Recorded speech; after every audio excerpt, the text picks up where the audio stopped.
This video guide is about removing Etocallusat.fun pop-up windows that attack Google Chrome, Firefox and other browsers. The pop-up actually says that you need to tap the Allow button to continue your browsing. In reality, whenever people mistakenly agree with the proposal and do click on that Allow button, they start experiencing a lot of problems with their browser. The browser, for instance, gets hijacked with the feature of intrusive push notifications that start randomly attacking the screen. So stay away from interacting with all these fake alerts. Do not ever click on this Allow button. I have just done that for the demonstration purposes. So what to do if the Allow button was clicked by mistake and if you see these ads permanently?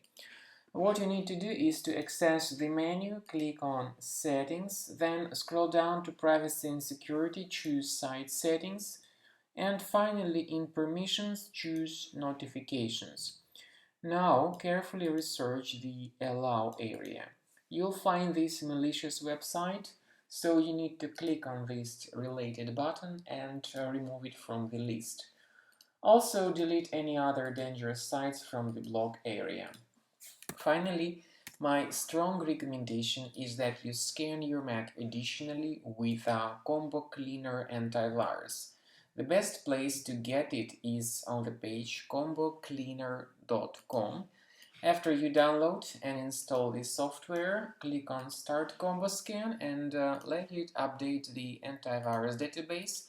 Then continue scanning your Mac and wait until the scanning is completed to see the detailed report about your Mac. This is the end of scanning by Combo Cleaner Antivirus. Initially it is in the trial mode, however the program performs free scanning of your Mac. You may go to the antivirus section and click on Review Results. The program will show you the exact number of threats, plus you'll be able to know their exact location in your Mac. So how to get rid of these threats manually and for free? As you can clearly see, you may click on this icon that says Show in Finder, and this will show you the exact location of each specific thread in Finder. You may right-click on it and move the particular item to the trash. So once again, click on this icon, remove the thread manually, and you may also consider purchasing the premium version of the program to get rid of all these threads automatically.